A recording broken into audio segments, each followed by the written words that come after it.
On today's episode, we'll talk about long continuous shots, creaking wooden floors, day of the fight, the marvelous Mrs. Maisel, and of course, dendrochronology.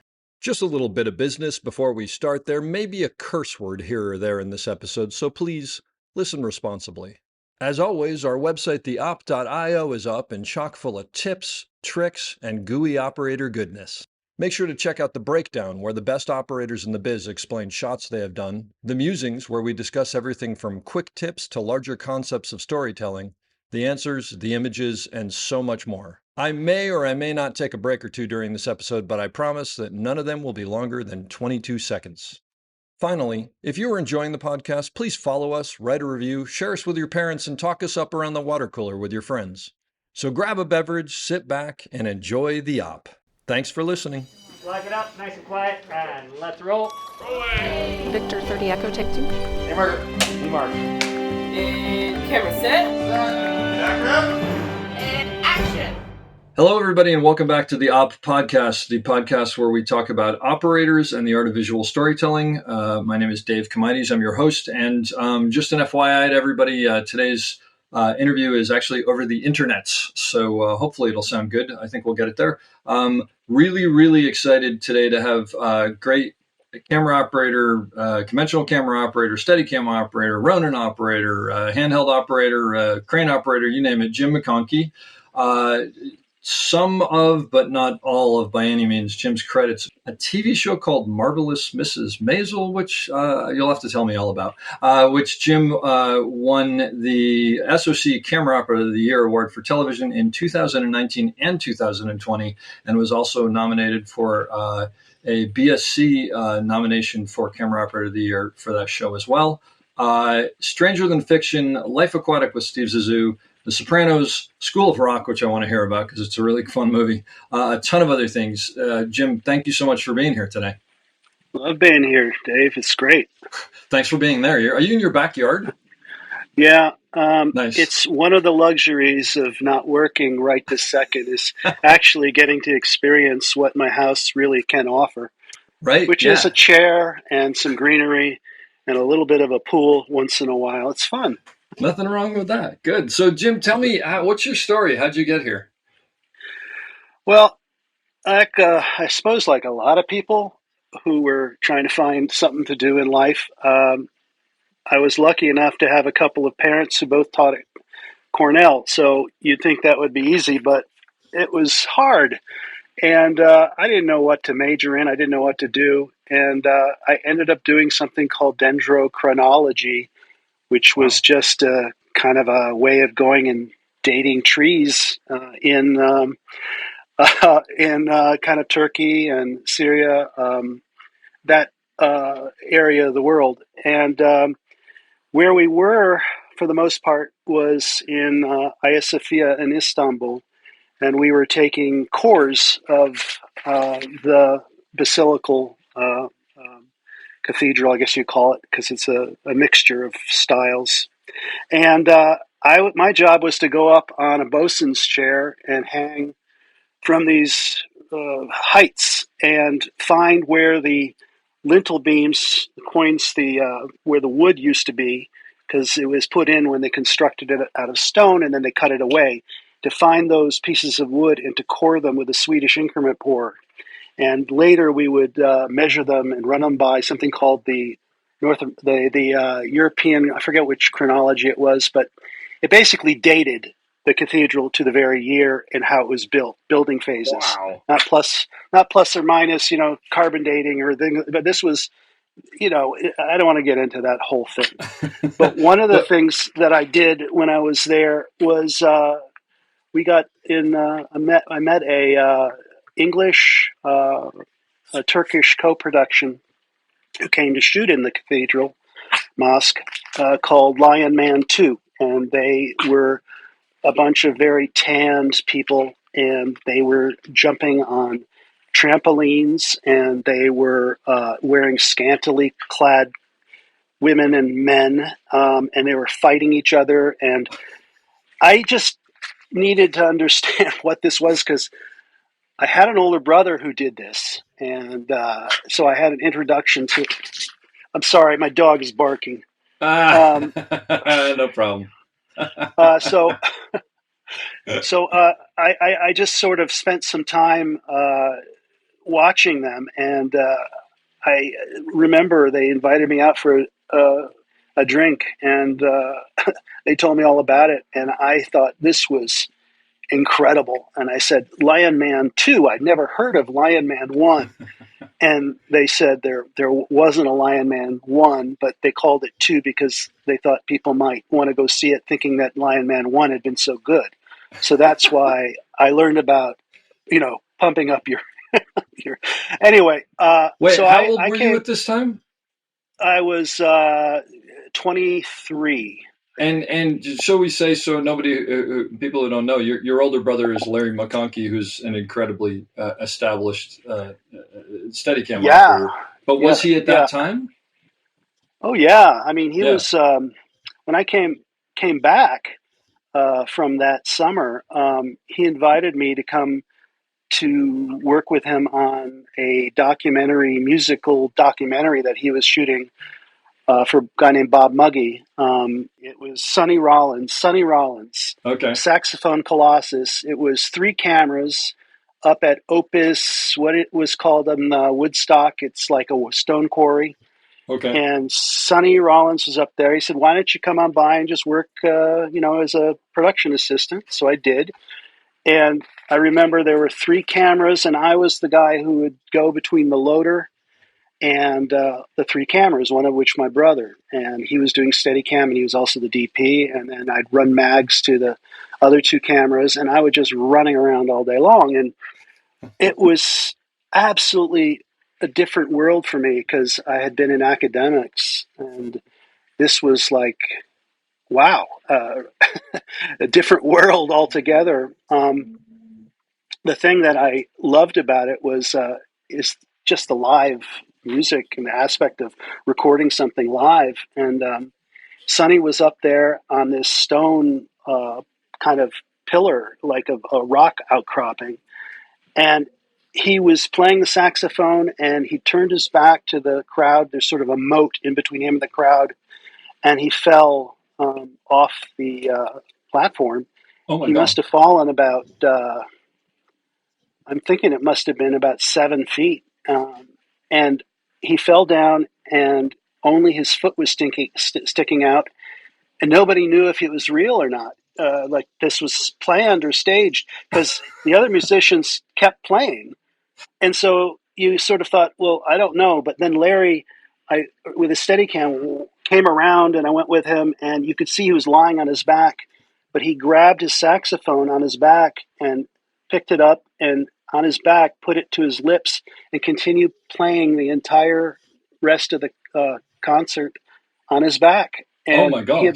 he had broken his leg, and I thought, wow, this is like blows me away that somebody would be committed to their art in such a way that it was about the performance. And I don't know, it was memorable to say the least. And Yeah. I remember helping Larry at the time. Was, he had everything in his Gaucho GMC van beaten up. Everything was in there, flags and CP16 cameras and ingenues, lenses, everything, and little lighting setups and things like that. And so it took forever to pack in, because then he needed to pack in all the other people and me, and we were about to drive back to New York, and Bob Muggy, the director, came up, and he said, "Well, thank you for this great day of work." And I said, I really enjoyed it. It's like, I want to do this all the time if I could. This is so great. And he said, "Well, maybe this will also help." And I remember he he gave me 1, 2, 3, 4, 5, I think 6 $20 bills. What is that? 6 times 20. Anyway, $120. Yeah. yeah. And cash, and he put it in my palm. And I like, what's that? Why? He says, "Because you were working all day long, and you 3 cameras and all this kind of stuff."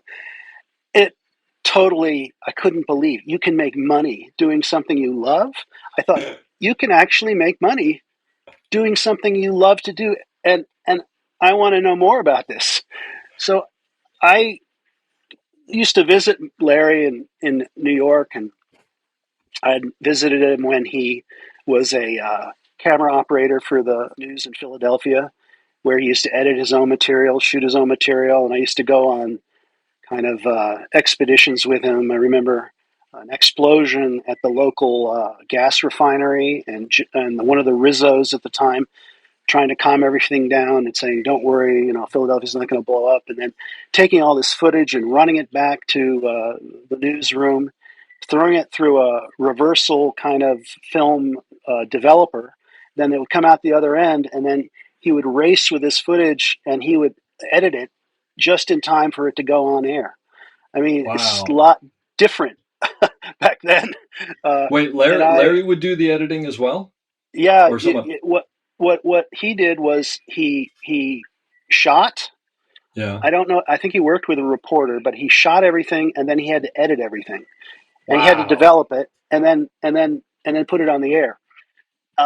That's where he first started, by the way. An airplane. He was into model airplanes, and he would mount film cameras, small gun mount film cameras, on the front of these airplanes, and he used to fly it and record. It had a remote on off, and he would fly it into fires and around. And so, in my career, I have been blessed to have an older brother who really has been at the forefront of technological innovation in this industry. I mean, and he worked with Garrett Brown on Skycam, and he never stops inventing. And we're working on something right now called this beautiful magnetic release, so we can do shots that go on and off trains, and do continuous shots with these magnetic releases. And it's just lucky for me. I have an older brother that I have a resource in, who's also Yeah. very talented. So that's kind of a history. I got a leg up because of my brother, but what they say is, once you get in the door, you still have to be able to. You can't just rely on that. Sure. But So where'd you go from there? Did you start PAing on things, or?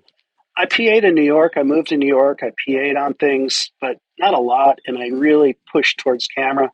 I started working with Jim Muro, who was a young Steadicam operator. It was Jim Yeah. Muro and Bob Gorlick, and they were in New York City. They were in NABIT at the time before IA had grabbed them up.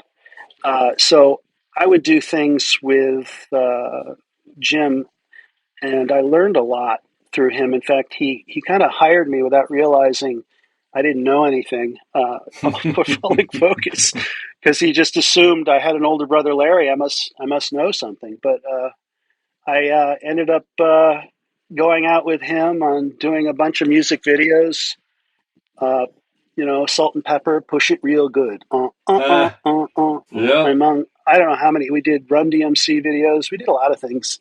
Yeah. Uh, and then I started shooting a lot of music videos, a lot of rap videos. You know, I learned a lot how to do all my bad operating and on those kinds of videos, because you could do anything, and it really wasn't bad. It was just innovative at the time. Yep. And I didn't have there were so many music videos. I think I remember doing something like 70 or 80 in one year. It Wow. was just always something was shooting. And And you so were doing I really, Steadicam on those, or were you doing like yeah, handheld yeah. and Well, you're doing I was, I Steadicam on was, that? I was doing Steadicam at that point. I Yeah. kind of transitioned from my focus days did not last very long. I did this movie called oh God, it was a famous movie. God, Maniac Cop 2, I I think. remember And this. I Yeah. did this with Jim Muro, and he asked me to pull focus for him. And I remember it was that big guy with the square jaw, and he was a bad cop, Maniac Cop, and he had a nighttime shot, and it was a 50 millimeter lens, wide open, and Jim was just running and doing all these things and pushing in, pulling out, and I was just turning that knob back and forth. And then afterwards, he said, "Well, how do you feel about it?" And no one had sort of asked that me before, I, and I had no idea. I said, "Well, I think it was okay." Well, a large part of it, I think, was out of focus. So Oh, that was. It's very important to know your trade and to trust yourself, but go in with actually some experience. yep, yep. But I really look forward to it because that got me in the door operating, and I don't know. We all have stories, but I used to borrow equipment for years. I bought my follow focus gear first, and then I was able to afford the Steadicam, and I've worked my way up with different rigs, and it's just been a really great life so far. Yeah. Still going on, and I don't know. I've probably gotten off track here. No, no, not at all. Not at all. So you were doing the tons of music videos, which I, by the way, did the same thing. Those were great because, like you said, you could totally screw up and everybody thought you were doing something cool. So it didn't make a difference. You learned how to operate, right? I remember doing something with Run DMC where I was in high mode and I was near, I forget, we were up in Harlem, and he said something, and I just took the whole Steadicam and threw it into a spin, like up and down, like around Yep. twice or something, and caught it. And I remember catching it, and I don't know why I did that in the first place. It was so, really We all did ridiculous. it. And it landed right on Run's face, I think. And he was like shocked because I don't know if they'd seen that before or what the Yeah, hell I was doing. He had no idea what I was doing. So he had the surprised look for a 16th of a second. And then he continued right into the next verse. And it yeah, was just, I don't know. That was a real free time. yep, Um, I don't know yeah. what people get to do nowadays where you can just do something like that that's so expressive and fun. And Well, I think people do. There are shorts and there are this and that and the other. But the thing is, those you're trying to do something that's designed. Usually, you don't have the same freedom that the rap videos used to give us because again, literally nobody gave you any. I mean, it was like what I did. Nobody gave you any instruction. It was just like, here's the band. They're doing this thing. Make it look cool. And so you yes. did get, and by the way, I guarantee you, everybody that we know did that 360 thing because it was Oh, basically I'm showing. sure. It was messing around ourselves, but it's also showing off to the people around us. Let's be perfectly honest. Well, I hate And to say it, but it's what you go on Facebook nowadays, you see so many people showing themselves operating different devices and doing yeah, things, but you never see the footage. you You never see see the them. footage. No. That's exactly right. Which is probably what we would have done. We would have been like, "Look, I did this. I'm not going to show you the footage Yes. because it's terrible." That's exactly right. We were no different. Yeah. We just didn't have No. Facebook back then. No. So wait, let me just back up and just I want to point one thing out or make sure that I get this right. So your brother is a filmmaker who at the time wasn't as big as he became, but he was on the road and he was known and whatever. And you got introduced to film in Turkey in the middle of some like fifth century church up on a bosun's chair taking core samples of wood. Is that right? Yeah. Uh-huh. Yeah. Okay. Did you Yeah. never go? Did you never go with him to set before that? Um, Here and there, but mostly he was the big brother who was in film, and I was living in upstate New York with my parents in their, professorial palace place, Gotcha. farmhouse. And so he would come visit and he would bring all these gadgets all the time, his radio control, helicopters, all this stuff, his Steadicam. I remember he brought it once and he let me put it on, and I just couldn't understand how this thing possibly you could make it work. But he was always full of gadgets growing up, mounting Estes rockets on his Rambler on his car. He would buttons, and like he just did. He was like he wanted his own James Bond car, and it was That's always great. inventing. Yeah. So So when it came time to get into Steadicam, did he teach you the fundamentals? I think the lucky thing for me is that I did learn how to pull focus, I suppose, because I assisted him. Yeah. And then for a while, I assisted a lot of different Steadicam operators. And it was fascinating. I started paying attention, and I was always watching the camera, not the operator. And Huh. I could see, it's like Larry's camera always seemed to travel without it doing much. It was like it would go kind of even and float beautifully, whatever. And then a lot of other people, I would see all this bobbling and movement and swinging and stuff like that. And I was realizing that, just from my perspective, pulling focus, that man, there's a large difference between the quality of operation Yeah. and here's a really important story about operating. I think a Yeah. segue. I was operating a movie. Let's just say it's anonymous, and I was doing all the Steadicam and operating on it. And one day, I think we were at the Brooklyn Navy Yard before it became what it is now today in Brooklyn, obviously. And I remember I put my foot through a rusty floor and I sprained my ankle. And I couldn't believe it swelled up, and I was like, I couldn't do Steadicam. So there was a big Steadicam shot the next day. It was one of the final shots of the film. And so I remember being asked who would I recommend.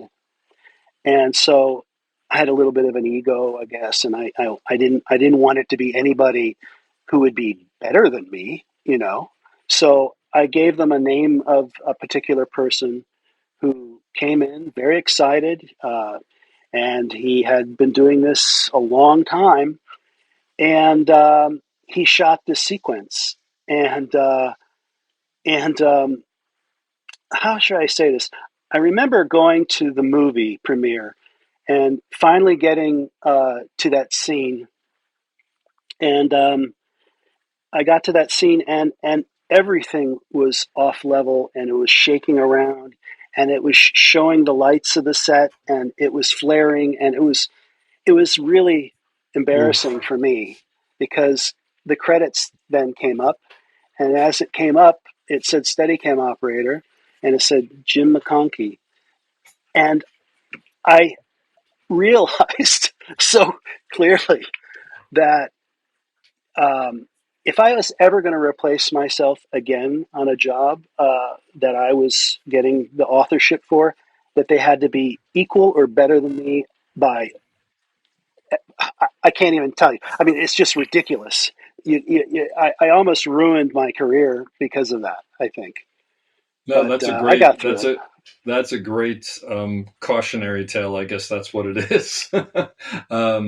That must have been horrifying, and like you said, especially right before the credits, because there's correlation between all that. Is the last thing they Oh, leave you with. yeah. Oh boy, Why don't you good hire lord. that guy who does flares and off level and unsteady Yep. and Oh boy, unmotivated push-ins? Jim, did you ever get fired off of a job? I did get fired off of a job, a fairly sizable job early in my career. It was called Canadian Bacon. Haskell Wexler was the DP, Oh yeah, and Bob and Doug I McKenzie. I don't know. I don't I think remember that was anything anyway. other than. Yeah, but sorry. Go But I ahead. mean, he. I think he hired me because I was recommended by Tom Siegel and saying I was a young operator. It was be a great experience for me. And uh, Haskell really wanted to do a lot of operating himself, which was great for me. Uh, I remember one time a helicopter landing. Alan Alda was getting off. He said, "Jimmy, let me do this one. I just want to land the thing." So I remember him tilting down with the helicopter, and the he missed the landing of the pads of the helicopter, and he tilted up just as Alan Alda had already left the frame, and he turned to me and said, "Well, you missed the landing." So I know it was one of those stories where it was a joke, Yeah. but it was a joke. But I didn't have a lot of experience, and I remember an AD had. I thought you assumed that people had more experience than they did. I think is what my problem was. Yeah. And Haskell had me doing all kinds of really great shots. He gave me his director's finder, and you had all these movies, some with you know marks on it in different ways. And I remember asking that question, what do these mean? And he said, well, those are for nominations. That's for winning this and that. And I Wow. just remember feeling kind of, oh my God, what have I got Yeah. myself into? But I did a scene with Rip Torn and Alan Alda, and all I can remember at the end of the day is that everybody had ended up looking camera right. And I remember asking the script supervisor and the AD, well, we need to get around to the other side because we got to shoot the other side of the line. Yeah. And so they said, we're going to do that tomorrow. I remember coming back and we were on a different location. And I said, well, when are we going to go back to shoot the rest of that scene? He said, well, those actors, they're gone. We've got editor called somebody else, the 80, whatever. I got blamed. And Oh, I did not know how to negotiate the politics of a situation like that. yeah. So basically, I was the sacrificial lamb in that. Oh my gosh. So how did you handle that mentally? Well, I was devastated at the time because I thought, it was all about me. I took everything so personally. Like I must not be good at this and not be out of that. It took me years to realize that you have to take responsibility for what other people don't know, and you only know what you know when you know it, and you get it through working and doing and making mistakes. Yeah. Just because you think you know the answer to something doesn't necessarily mean you do, and so it's good to ask questions. It's good to get opinions, but the lovely thing about getting older and having more experience is you get older and you get more experience. Yeah. And you start to understand the dynamics. And it's an ego-driven business too. There are people who don't want to say what they don't want to know. They don't want to say what they don't know. Yeah. So you have to understand that and know the questions to ask so that you don't get yourself into assuming a lot of things that aren't really there or true, and then you'll end up getting the blame for something that Yeah. didn't have to be that way, I guess. Yeah. Yeah. Um, Have you had times in your career where, especially later in your career, where maybe you're a little more advanced than the director or the DP, and you kind of you need to bring them along to where you are without obviously, without obviously looking like you're doing what you're doing. Well, there are a lot of different kinds of work situations, and people have different amounts of ego invested on their end, and I'm just trying to get the best results. So, a lot of times you have to work with the differing personalities, and some people can be extremely welcoming and want your input.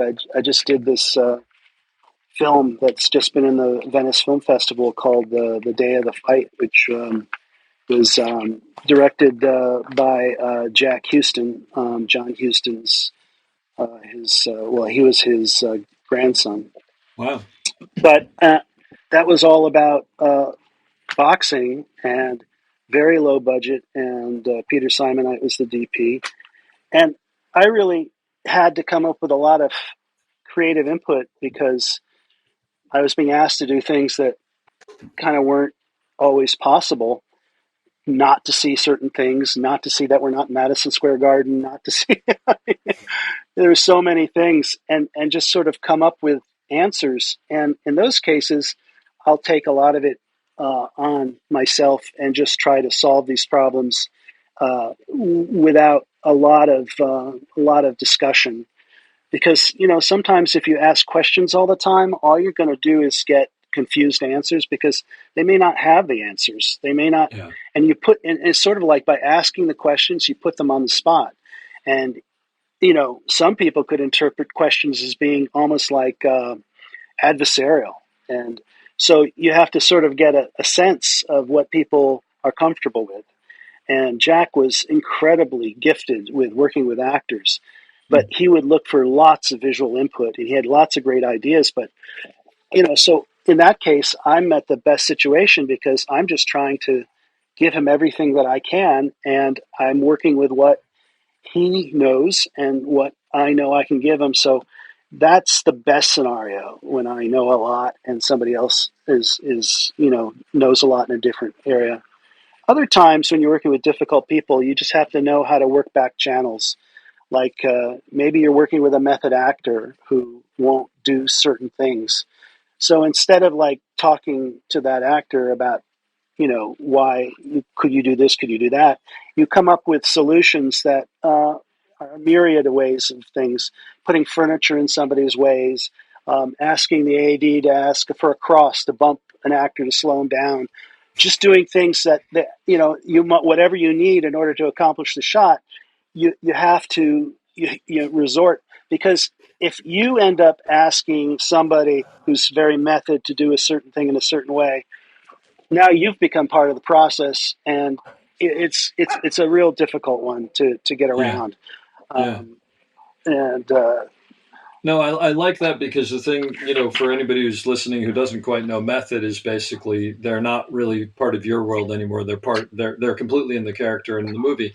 But what you're saying is you basically put something into their world that ends up, by result, fixing the problem that you have, or creating the situation that you have, so it becomes natural to them, as opposed to saying, "Can you slow down?" sometimes you put things in their way to make them go a certain direction. I remember doing one shot with a specific actor who didn't know how to hit the light, who was very well known, and I remember saying, "You show up every day and you're working out a lot, and I'm really I think that's pretty cool." And he said, "Well, yeah, I got my personal trainer. Need to keep in shape." Oh, it's just so incredible, because when you walk by these two windows in this prison, the sun was hitting backlight, and man, I mean, I wish I could get abs like yours. I got to figure that one out. Uh, and I got to tell you, every single take, he hit that light every single time. So, different tricks work. My brother was doing a movie called Night in the City. It was De Niro, and this particular scene was Jack Ward, who was this amazing, actor that's a character actor mostly. But and it was Larry couldn't do that day, so he asked me if I would go fill in for him. Tak Fujimoto was the DP, and Great TV. I was a good operator, but I still lacked set savvy. Like, you can know the mechanics of operating, you can know how to make something smooth, you can know how to figure out solutions that are aesthetically pleasing. But the other part of it is the whole thing about the politics of interacting with people who are doing something that they're exposed in the world. This acting is like, you're out there, and, you don't want to get confused by more things. And I had to do the scene where Jack Ward and De Niro walked into this Jewish retirement uh, facility in Coney Island, and they had to go up a series of steps. It was anamorphic, and I remember it was one set of steps, landing, another set of steps, landing, pull around the corner, and pull into a two shot as they stick the first stop mark. And they're supposed to then talk and then walk across this floor filled with retired Jewish retirees in this old folks home. They were supposed to walk across this floor filled with senior citizens dancing, and I got up to the top and was waiting for De Niro to start to walk, but he never would walk. And then I remember the director screaming from behind the monitors, "Why don't you continue with the shot? Keep it going, keep it going!" And I remember thinking, well, I would have, but what am I supposed to say? De Niro didn't move, or he didn't? And I think he was probably confused because I wasn't moving when he wanted to move, and so he didn't move.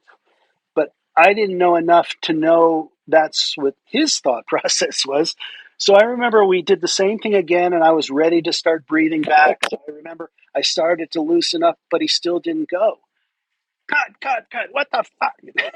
What's going on? And I remember getting yelled at by the director like this was my fault. Jack Ward pulled me to the side and said, "Don't worry, this next take's going to work. Don't worry. Just go when you want to go, and I'll help it out. I swear to God, don't Wow. worry." my heart was going 100 miles. I mean, it was going. And again, I started it again, and I knew that whatever take this was the take they were going to use. And so all those good takes I did going up the stairs before don't count. Now you're starting again. So I came up the stairs. I did all the thing. I got him into the room, and my heart is starting to pound, and I'm trying to keep the Steadicam kind of still. And then getting right to the point where De Niro starts to look around, Jack put his arm around him and said, "Let's go look." And he pulled him into the middle of the auditorium, and I just backed up with him. And I remember feeling, oh my fucking God, this is the best. And then he kept going, and then I circle around behind him, and I followed them to a table where they were looking at food. And then De Niro looks at the clock, and I tilt up to the clock. Cut. Holy fuck, moving on. And so I just learned, that, wow, I mean, sometimes you need to know how to solve things, but if you don't have the experience yet, you may not know. And so you should have your ears open to other people who can help you. Because Yeah. in that case, that actor, Jack Ward, he saved my ass. I mean, I could not believe how. And then I remember him looking at me later, and he just gave me a wink, and it just made me feel so good about life. I mean, it really did. I loved this job. And then, of course, they said, by the way, now could you get on the B camera? And I said, sure. The A camera had on the fluid head and a wide lens. They were pulling back with De Niro coming around the corner, sitting down in a chair. They had the wheels, and I had a 135, and I had to do a tight shot of De Niro coming around the corner and sitting down in the chair. And I did not really know the wheels that well. Ooh. And that was the beginning of my education. Let me tell you, I know the wheels inside out. Don't even have to think about them. Did you lose them? I had the bet again. This is listen to the people who have the most experience. Yeah. I did it one time with a stand-in, and the stand-in, of course, does things maybe slightly differently, even though it's De Niro's stand-in. They just had different moves, different whatever, and so I kept trying to get it perfect, and I kept overcompensating, and so the dolly grip. I'm trying to remember his name. I just don't have it right now. He said, "Tell you what, just keep them in the box at the top and don't do anything, and I'll get it at the bottom." And this is when you had some really amazing dolly grips who knew how to hit marks. And so I remember coming over to De Niro. He's coming at me. He's getting really big, and he sits down. And I froze. I held the wheels, and I remember it went, this dead center. His eyes weren't cut. Everything was perfect. And I remember doing that shot, and I was sweating again, and I was so happy. And I turned around to that dog. He must have seen the flop sweat. He must have seen. Yep. Oh my God! And he said, "See what I mean? You learn something, right? And you gotta trust me too." And I said, "I trust you." And then they said, "Okay, we're gonna do it one more time." That's great though. But it's a team effort, right? And sometimes you pick up the slack, sometimes they pick up the slack, but it's a complete team. There's no question about it. I think vulnerability is an especially good thing to have. Not vulnerable to where you can't do things. I just mean who if you can figure out who you can trust, and just try to get some kind of dialogue about if you have any thoughts about how to make things better, or what I could do better, or how I could communicate better.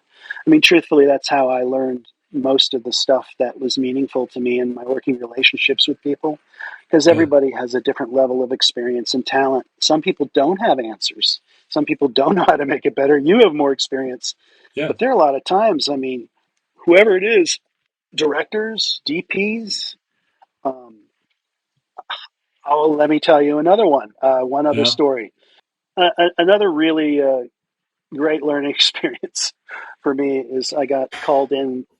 Dave Dunlap, who was working on a movie called Hannibal with Ridley Scott, and he was doing, I think, the B camera, most the second unit DP, and a lot of things that he would do.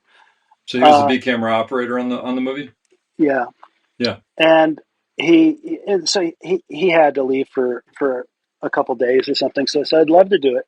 So I got in my car, drove down to Roanoke, Virginia, and it was an experience because the first time I walked into the room, that was the first time I had worked with Ridley Scott, and he would ask you to do things, and I would not say no to anything because it was fun.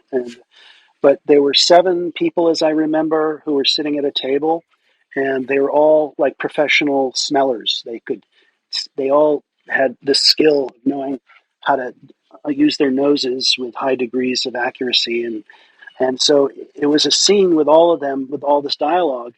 And I walked in the door, and the A camera operator was sit up with a 21 in the corner of the room on a lock off.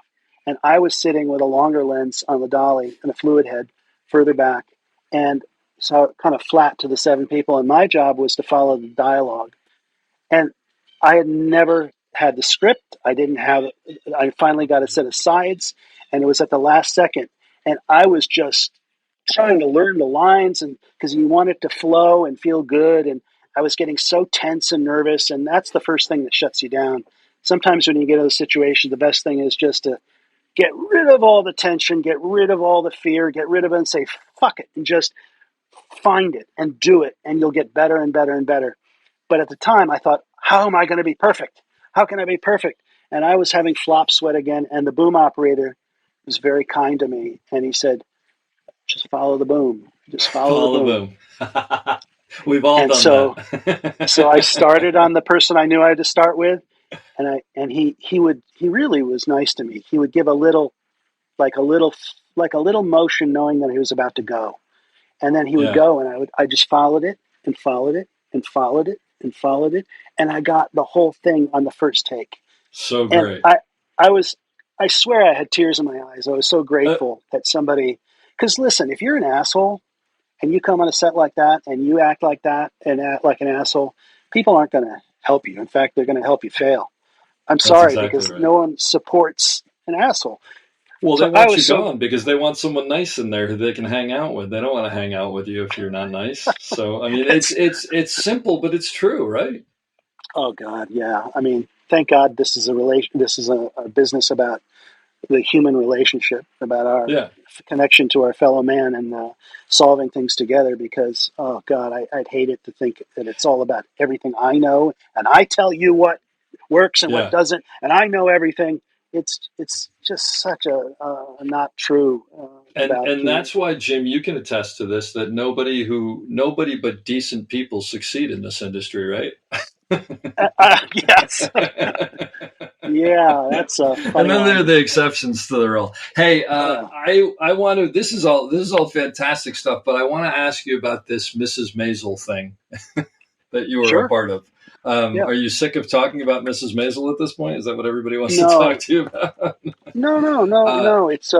It was the dawning of a new kind of way of cinema for me. I mean, that show seems like a gift. I mean, it just seems like it, it's an operator's dream. it was an amazing gift because it was a bunch of really lucky things that happened. I think I had worked with Eric Monnier, who was the one of the DPs Yep. on the first season, who had been working on Boardwalk Empire. A lot of people from Boardwalk Empire came over to that show, and he had given my name because we had operated a couple of films together, and he introduced me to the DP, David Mullen, and to Amy, and for whatever reason, uh, they liked me. So I ended up reshooting some of the pilot, and then I started the first season, and I wish it were going on for another season because it's the best experience I think I've ever had in my entire life in terms of being a member of a group of people that all are at a high level of functioning and feeling really for the first time almost like nothing is impossible. But it Yeah. all started from a kind of a rocky start in that um, the first season I had to end up doing a lot of Steadicam because using the dolly had a lot of limitations, and I I didn't know how to deal with an ensemble cast that they hit their marks, but you had to breathe. It was like dancing. And this also coincided with the very first use of sort of on Steadicam stabilization. And so the Wave had just come out. And so I got one of the first ones of these. Betts makes this thing called the Wave, which when you connect it to the top of the sled, it would keep the horizon consistent. And for me, it wasn't about me needing anything other than more brain time solving problems, because you only have so much time and you can do very complicated things. But I was so ecstatic. If you can take level out of the picture and I don't have to think about that and I'm just going to believe it's there, and somebody else will tell me on playback whether it's not. But if I take that, I have so much more brain power to devote to figuring shots out. And I could throw the Steadicam around, throw it ahead of me, pan left, catch it again. I mean, I was doing things that I never had done before because it allowed me this freedom. And I was one of the first people using it. So it was like a toy to me. It was like, oh my God. So the combination of that and Amy, who I guess This she is had seen Amy Sherman Palladino, the Amy, showrunner yeah, creator. yeah, yeah. Yeah, Amy Sherman Palladino and her husband Dan. They're Dan, both right? Dan Palladino. They both directed. They both executive produced. And This was she's a their dancer, baby. right? Is she like a ballet dancer or something like that?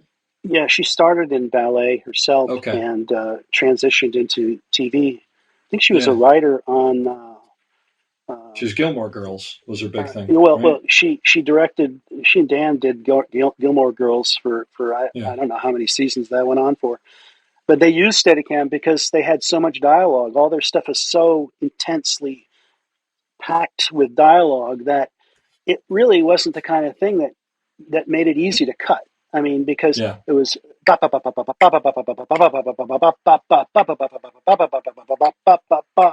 it was very musical, and it didn't really make sense to cut. And so they would do these two shots that would be a whole thing. There was like this one angle at the stage they're shooting out in LA where they could get their background, and they would do these shots.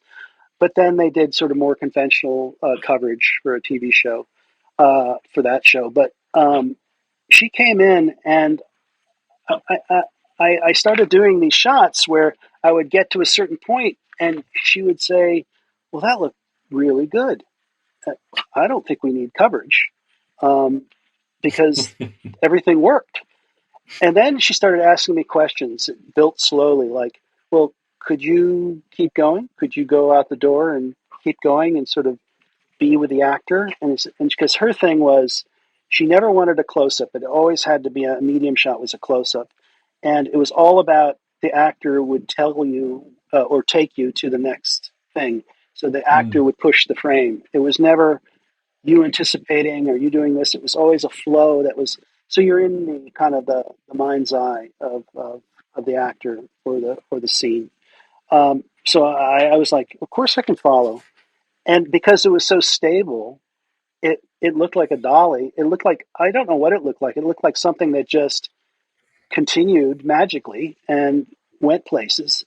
And so she started saying, "Well, how long a shot could you do?" And I would never say. I said, "I've never done a shot that I couldn't do yet." I shouldn't have said that, but I said that. And she would keep elongated scenes. And what she would do is she would break things into sections, but then she would she would see if it worked continuing it. And then if that worked and it continued, it kept going. She could always go back and get coverage or do things if she wanted to. But sometimes we would miraculously get through 7 pages in one shot. And then she'd say, "Well, Conk, can you do any better? Because it looked awfully good to me." And I said, "I can always do better, but I thought that was awfully good." And she said, "Well, okay, let's move on." like, what happens? How does this happen? You'd show up in the day, and you'd get a script that's like inches thick, and it's because there's so much dialogue, and so much Yeah. talking, and it happens so fast. And the actors, as a group of actors, they all were so good working off each other, and so it became a pleasure. And the shots got longer and longer and longer, and then she started writing scenes knowing that I could do this. So she came up with entire sequences that were based around the fact that I would be able to do it. And I have to say, there were times that I went, holy hell, what have I gotten myself into? And I said, well, like, I want to do this shot that starts outside at an airfield, and I want a Jeep to come through the shot, like travel with it. I want you to travel with it, and then it comes around the corner, heads towards you, and then I want you to somehow get the camera to feel like it's inside the Jeep, so you're with their conversation. And then as they pull into this airplane hangar, I want you to be able to come back out again and back up. And then as they get out of their Jeep, I want you to push in, follow their conversation, pull back with Rachel and the Colonel guy and Alex, and pull back, and then take them to the bottom of these steps, then go up this ramp and meet Marianne Mobley, this Playboy bunny. And then this guy says something else, something else, something else, and then introduces Midge to the audience, and pulled back, pan right, and reveal we had 800 or 900 extras, which is unheard of for I think any television show, all in costume, and which is unfathomable to think about what it takes to wardrobe that many people, and for one shot. Pulled back, seeing her from behind as she interacts with the audience, travel with her, then going down another ramp, wrapping around where she has another conversation, pull back again, and they get into a Jeep, and push into the Jeep, and then they leave, and then pull back. And I mean, I don't know how long the shot was, but it all had to work as one shot. And I couldn't believe that, she had such faith in people's abilities. She had such a strong crew from the DPs, like David Mullen and Alex Nepomniachtchi, who was the other DP, and Charlie Sharon, Charlie Sharon was the key grip. Jetty Scarlatta was our gaffer, and I had a camera department. Blew me away. I mean, I can't even tell you. Anthony Capello was my focus puller, and Anthony's Jay Kidd fantastic. was my second. Yeah. And Nick Nas Tavolian this last year was the BOP, but it was Greg Principato before that. Sure. And I just had such great people working with me that it's like I felt like I couldn't fail, and like it got to a point where they kind of expected I'd be able to do these things, and I never wanted to say, well, I'm not, I don't know. And what an amazing thing Amy and Dan was, because it was their show. In a sense. Dana Gilbert was an executive producer as well, associate executive producer. She would keep the pressure of the reality of the show away from me. Like, we only have an hour left, but I never heard it. All I got was Amy saying, when we get through a take or something, she'd say, well, we had one little bobble there. You think you could do it again and clean that up? I said, sure. Okay, everybody, let's go again. She or Dan were never like, I can't, they just weren't that way. That's wonderful. They were positive, and they got the energy back up. Come on, gang, let's all do it again. Let's go, let's do it. And everything always got better and better and better and better. And that there was always a magic moment where you were doing these long shots, and some of them were very complicated. And then again, this is the relationship with my dolly grip, who is Jake Fountain. Jake Fountain. We were always on headsets, and he would read the script better than I would, and he would take all these notes. Then he would work out things with like the the set dresser, who where things had to move, furniture or desks or this or that.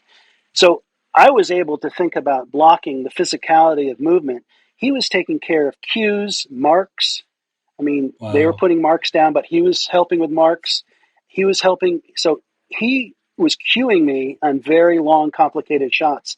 And then, I would figure out these shots in the beginning with just Amy or Dan and David. I used an Artemis Prime Finder, which was taking the actual lens we would use for the scene and putting it onto basically an iPad. But it was extremely accurate. We had to have it accurate. Couldn't be plus or minus 6 inches or fudge factors, because we weren't one of those TV shows that use a zoom lens where you just, tighten it up a little bit, widen it a little bit. This had to be accurate. It was prime lenses. You had to have it right. And so that finder was amazing for me, because I could not only show on a big iPad, Amy or Dan, what I was doing, but we could discuss it, and then I would record it. And then by the time everybody came in to look at a complicated setup, I'd already recorded the version of what she liked, and David Mullen had looked at it and thought about it. You know how it is on a lot of shows that you go in and everyone sees the rehearsal then for everybody, and of course everybody sort of blocking where people go, and it's never. And then the Yeah. second they say, okay, actors are going back to wardrobe, makeup, whatever, then everybody immediately comes in and starts lighting or doing whatever it is. There's this frantic fervor. And I would take this finder and I would put it on the table, and I'd show everybody, this is what I see. This is what I see. This is what I see. I see there. I see there. I see there. We have this problem. So, and then they would then independently go up, like Jenny and Charlie and everybody and Jake. They would be going up looking at the playback and looking at the things that they were going to have to deal with and what they could or couldn't like. We saved so much time on giant setups because we knew what the shot was very quickly, even though it was incredibly complicated and difficult. And everybody was on the same page with solving it, because it had to be that. It wasn't like, we can't do this. You got to put a stand there. We have to put a light there. David Mullen he's a genius. I'm He's sorry, it's brilliant. used in a lot of cases, but he is a brilliant DP, because he knows how to make things look beautiful in 360. And he and Jenny are able to fade up and fade down, cross lights, and Jenny I is mean, who? Jenny Jenny's the Scarlata gaffer? is the gaffer. Yeah. Okay. Uh, Unbelievable team of people, and to do complicated lighting, Clearly. and overhead lighting on light bank, but then soft under lighting, and always working things in, and just gorgeous. And then working at 360. I mean, the show Yeah. was beautiful. So we would work together on certain solutions that could fix certain. It's not like, we'd have a conversation. Can you avoid this? Can you avoid that? Well, we can avoid that if I do this and do that. And then Amy would get in and say, okay, no, that's fine. Or Amy would say, no, I want to blah, blah, blah, blah, blah, blah. And so David would go, okay, don't worry, we'll do it this way. And then Charlie would say, oh, we're going to put in a thing here. Don't worry about it. And so everybody was there to do these amazing shots. And nothing can be achieved without that kind of crew, that kind of input. I mean, brilliant work in a short amount of time. I cannot believe the complicated shots we did in the least amount of time. But they also were committed to success. Like Amy would always ask me or David what we needed in order to solve a particularly long shot. And I said, we need rehearsals. We need to know. Like for that shot we did in the airplane hangar, Yeah. we went to the back lot, outside green screen lot at Steiner, and they measured all the dimensions of what the stage height was, where everything was, and mapped out where the front door, sliding door, where the car came in. They all in tape, and then they built the stage, and we did that shot, and I recorded it. What we ended up doing, because we had to figure out how to fly ramps in, how to fly ramps out. We had to figure out all kinds of things to make things appear and disappear, and how to get around. And we did the entire shot. And years later, I was sort of curious. I took the rehearsal we did at the lot, and I put it against the actual shot, it's virtually identical in terms of timing. Very, very Wow. minor differences, framing, everything. And so it's like one of the best examples to use for me when a producer or someone who may not have tons of experience, they say, this is the difference between when you have prep and rehearsal and actually on the day, because on the day we would never have been able to achieve this without that. And everybody who was core knew what the shot was. And so everything in Maisel, sometimes we did this sequence at a switchboard with my brother and this thing called the McConkey Wonder Stick, which was a new innovation, which was a Movi that was connected to the Steadicam, which hung down so people could go underneath the camera or through it. And it was a complicated shot. And so she allowed for our time to figure the shot out, what the mechanics were. And we again measured the entire room and everything. Went back to my brother's shop and we put tape down on the floor to figure out where a camera could be and where an operator could be. And we worked together. So Larry would do the arm and the camera on the McConkey Wonder Stick, as Amy called it, and I would do the wheels. So I had to figure out the shot, and I had to use my finder to figure out. I remember saying to Amy, "Do you want to be on the outside looking in and reveal Rachel, or do you want to go through the middle like the Death Star shot, like going through the middle of the spacecraft?" I knew what she would say, and I didn't know how to do it. And then I remember showing a video, and I called Larry up and said, "Okay, so Larry, you know the Wonder Stick idea? So this is the idea."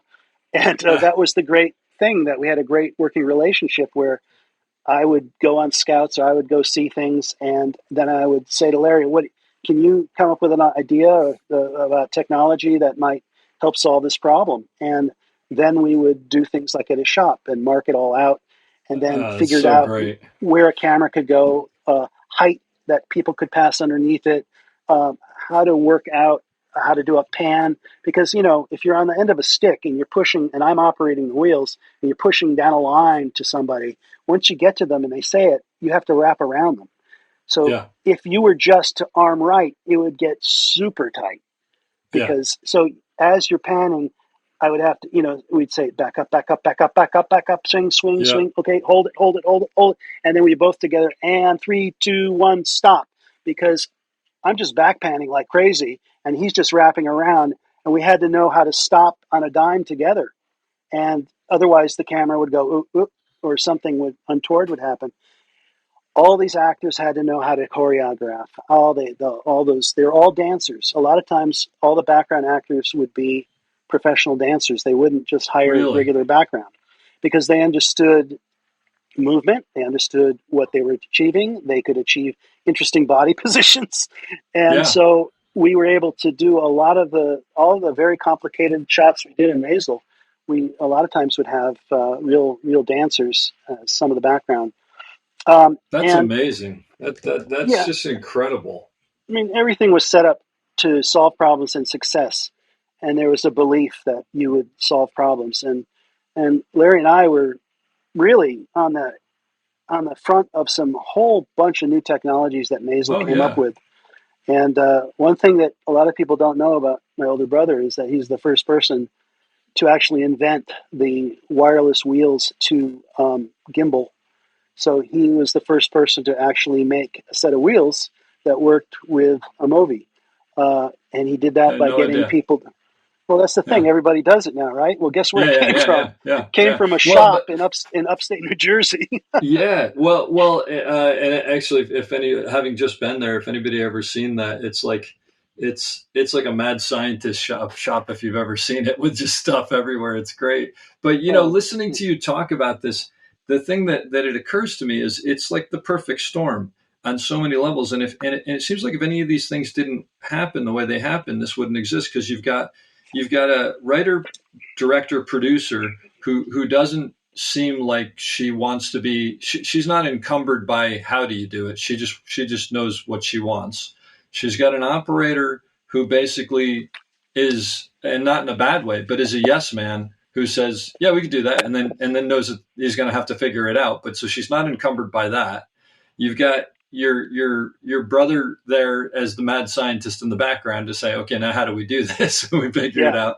And then you've got this incredible crew and David Mullen, who so many DPs would be freaked out by this, but he clearly sees it as a challenge and rises to it. You've got the rest of the crew. And then, of course, you've got that cast that's just, I mean, I actually worked with Rachel on Manhattan. I remember thinking this woman's going to be a huge star, but that whole cast is so incredible. So it's the perfect storm of all these people, right? And then you were saying how you were so impressed with how much you did in such a short amount of time. And I'll tell you, my version from like ER was, which was nowhere near as complicated as what you were always doing. But I think when you do that so much, it becomes normal, right? And it's like working out. You know, your muscles just get used to it, right? Did you end up working ever with Donnie Thorin on West Wing, Our or our paths crossed, but we didn't work because together. I he knew him. said I some, met him. he, Yeah. he said some really nice things about you and about the Oh, that's history of the nice. show, and talking about, because that show was incredibly important for a lot of people, mainly because directors really did see that you could do connective shots that could go Yeah. on Yeah. if you had a great cast, and it was exciting and interesting, and ER did that, and West Wing did that, and Yeah. well, everybody, all those shows were just really. I mean, that helped me a lot with Maisel, because she just she kept saying, "How long can we get you to go? I mean, when do you start to tire out? I want to do an entire episode." And I said, "Oh my God, Oh my I did God. not, I don't like those things are sort of daunting, but to Well, do them really well." the other thing about Maisel, and I think this probably comes to, this is probably because, like you said, she started to write to it.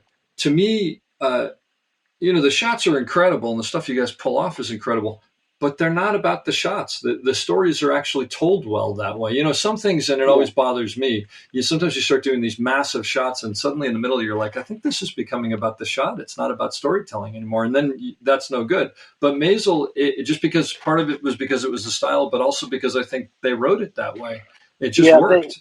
Yeah. The thing about these shots is they weren't exact. They're not what, like you just said. They had to work. Yeah. You had to have the fat taken out. You had to have, in fact, the number one note to actors, I think, was, okay, we got to pace it up. You got to pace it up. Everything's got to get, Yep. come on, pace it up. Because, I can think of some famous movies with these long shots in the beginnings that some of them you're like going, okay, what, You've you lost know, interest. Yeah. Yeah. it's just something's happened or whatever, but it gets interesting again. So, Yep. my brother was integral in a lot of these early shots that were so good, and Bonfire of the Vanities, and Sure. Carlito's Way, and Snake Eyes, and Godfather. I mean, Goodfellas, and I mean, the thing is that you have to have a director who is in charge. You have to have. It can't be a regular TV show where directors are kind of invited. They're one of, I don't know, 10 or whatever, where they're basically having to, shoot in the style of the show. And so they don't want to get behind. But these are the directors who actually, it's their show. Yeah. And they're motivating it. They're not giving up. They're excited. And that's why the show is like you said, it was like nothing else. Yeah. They are Yeah. committed. They are committed to it. And we just kept increasing the complexity as we went. And finally, we went down to Miami. There were too many shots to talk about in that Yeah. Yeah. series, but we ended up innovating a lot of things. One of them was Amy wanted to go down to Miami because we couldn't go to Cuba because of what was going on politically at the time, I guess. But we did a whole storyline in Miami, and we went to the Fontainebleau Hotel. She wanted the beginning of this thing to be tilting down and seeing some fountains, pushing through the fountains, not I getting remember wet, this. Yeah. and then all these cars from 1960 start pulling up, and then Rachel and Alex get out, and Alex's first foray into like being a wheeler dealer and tipping people, and and showing her actress, her friend, that she's in charge, and pushing with them as they go through all these people and cars and going up to a profile of the front door. And then she said, well, that's the end of that shot. She'll walk up and then we'll come in. And then we talked about the second shot. She walks in and continues the shot. And of course, David Mullen used to, I think, I got to shut my mouth. But I said, well, why would we cut the, Well, we cut. why wouldn't we keep going? So there were a bunch of things that had to be solved. One of them was we had innovated a magnetic release system, and I believe we were the first ones to actually do that. Now it's a dime a dozen, everybody, but this was the first time where we did a 50-foot techno crane at the Copacabana Club, pulling back from the guy who was the band leader, going through dancers, and we would get to the end and we'd have a cross right to left of a waiter. And we had Larry's first version of a magnetic release. And so the idea was we'd get back and then the camera would demagnetize, the safety would come off, and we'd push, and then we'd follow the waiter. And then that whole thing would continue into some doors that flew open and then into the theoretical kitchen. And the whole scene would continue there. And the first time we did this with this, everybody had to learn how to do it for the first time because no one had done it before. And so the crane comes back, and Larry, I was on the wheels again because that was the best arrangement with me and Larry. And he would come in, and just as the crane got there, we discovered you had to pull down on the crane slightly as it was contracting, as you were taking the handles, and push up slightly.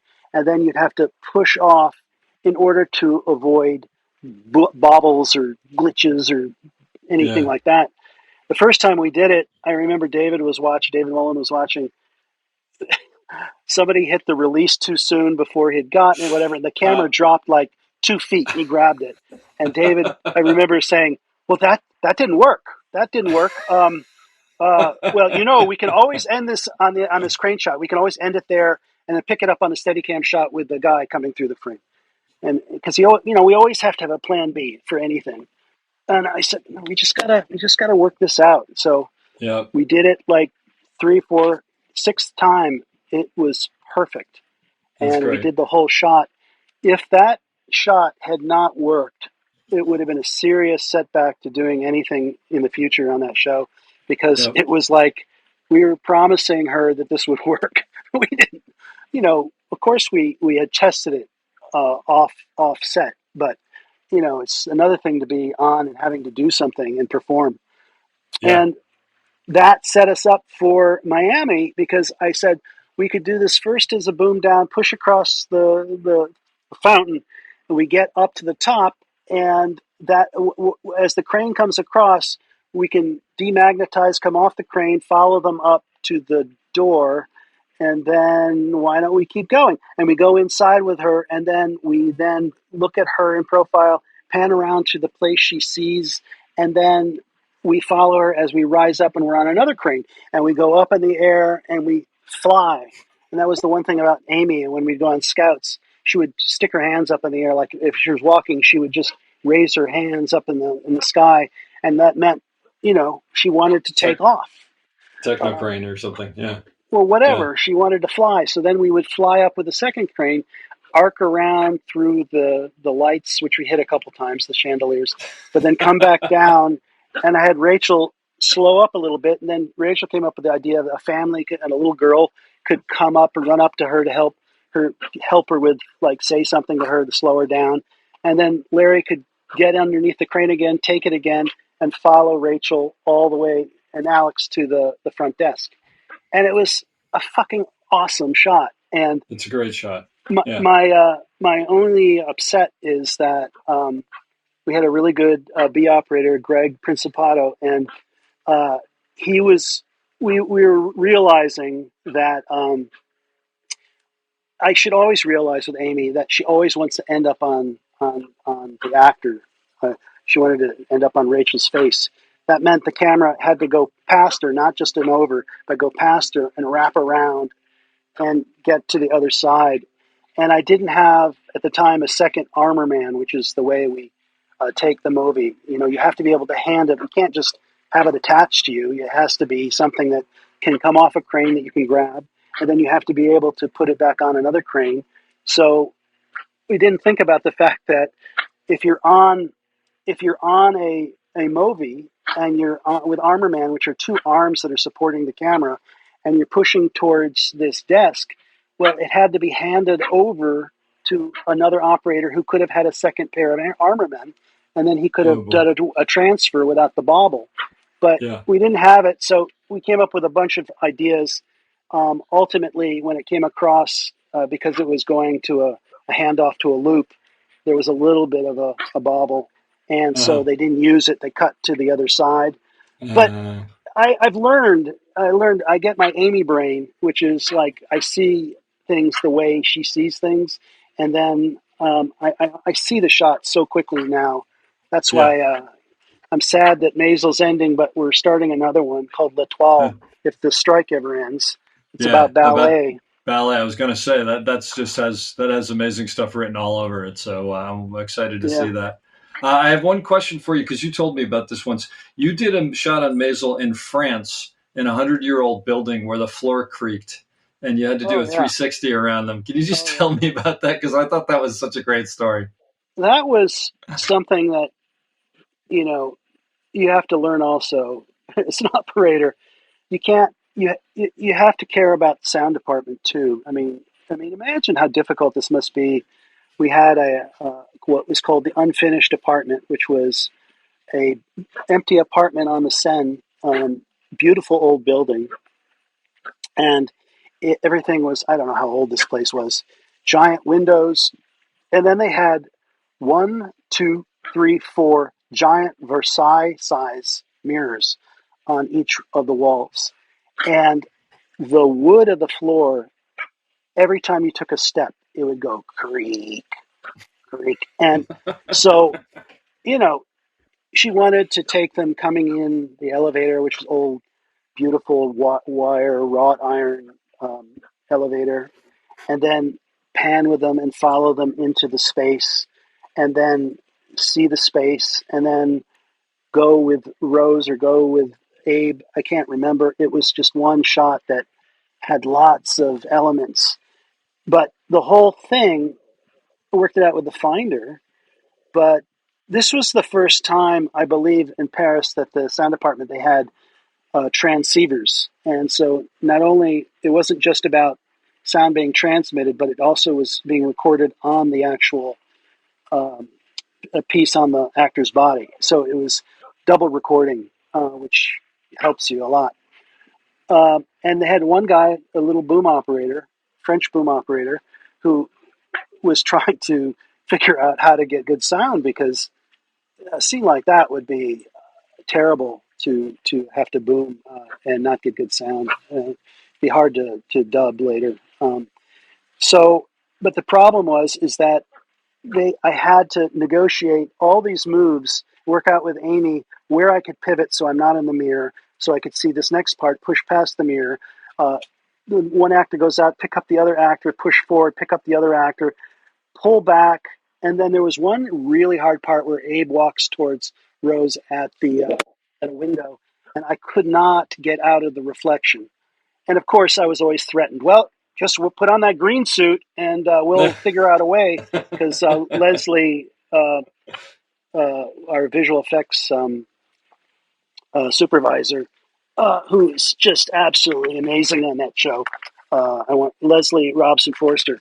She she would make the mundane possible. Like, in other words, she would take shots that were impossible and make them look possible, and you never noticed what she did. I mean, Wow. she was brilliant. Like in terms of solving problems, sometimes we did motion control shots on Steadicam, and I would get certain points or whatever, and she could go in between like a Christmas night and then a moving out day in one shot, just Yeah. by working with her. She was incredible. Amazing. So I had Abe do a little shimmy step so that as he got to the mirror, he'd just sort of take a look towards one of the windows, which would make the broad part of his shoulders like a little bit more blocky. And then I was able to take the Steadicam and profile, skinny up, and walk in step with him. And he blocked me in the mirror, and then I would pan around. So That's great. actors would solve the problems as well. I mean, we'd say we can do this, but Abe, do you think this is something? And he was just Tony Shalhoub was just anything we wanted to do. He loved that. He just loved it. Great. And And so so, did you have to work out your steps with the sound of with the dialogue of them so you didn't creak when they were talking? well, finally we got the whole shot figured out. But then all of a sudden it was the sound saying, "Well, we can't use any of this because Yeah. I mean, it's okay if you see the actors stepping and there's a creak, but if you get the operator who's making noise too, I mean, so then my mind starts to spin and I start thinking, well, I had learned the dialogue pretty well at that point. And so one thing you can do with the Steadicam is you can start a move. You can slow down your gait, but you can keep the camera moving, and then you can step again.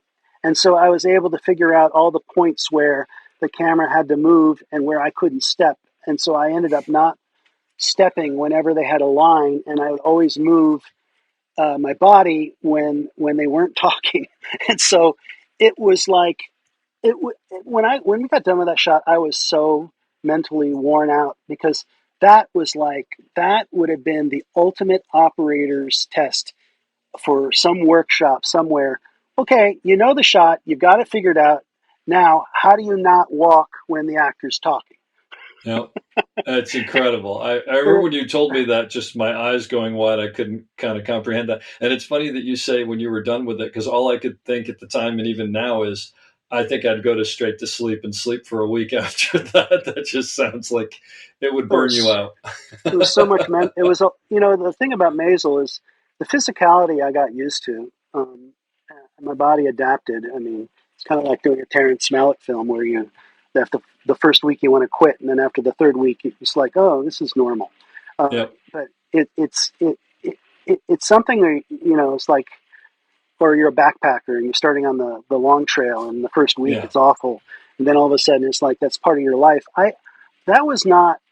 I used more energy mentally than I did. I mean, I shouldn't lie. There's a lot of physicality, but I Yeah. mean, a lot of mental exhaustion too, because all it takes is one mistake, or you get a cue or a cue wrong, and that's it. You're starting over again, and you have so much life in your life, so you've got to like try to really minimize the amount of mistakes you can make. That's great. Well, listen, Jim, this has been fantastic. And the Maisel stories, by the way, anybody who's listening, I'm going to put as many clips in on the website next to your name for the podcast so they can actually see these shots after they're done listening to you talk about them, because I know Yeah. them and I'm thinking of them, but people should watch them. And there's a couple BTS things as well, showing you and Larry doing these incredible shots. It's just amazing. But I'll leave you with, first of all, thank you. This was so much fun, and so there's so much information here. It's great. And to hear you talk about the Maisel shots is just fantastic. But what I leave everybody with is this question, and I'll just let you take us out with it. Um, Newer operator, people getting into the business and just starting out, / what you wish maybe you knew when you were younger. What advice do you have for success? Be kind to yourself and realize you don't need to know everything. And that part of the process of learning is part of the process towards your future success. I mean, you can't know everything. You can't know all the answers. To know who to talk to, who can help you, who can help the people who have more experience than you. Just latch on to the people that are going to help you and be a kind person. Don't be a jerk. Nobody wants to work with somebody who's all full of themselves and like a prima donna. I just always thankful for the opportunity to get the work in the first place, and then to have a creative expression, and then to utilize those at hand. Those people are the people that make your life possible, make the work possible. And, you know, just always focus on the positive and figure out how to get around things that aren't as positive, and think of it always as a glass half full, and that you're always going to learn more and you're always going to do better, and you can always learn from everyone else's life and don't close yourself off to it. So that's a convoluted answer, but I say be open, and don't shut yourself off. I hope you enjoyed that as much as I did. We'll be back soon with another great episode. Don't forget to check us out on theop.io for all sorts of information on operating and storytelling. So thanks for listening and have a great day.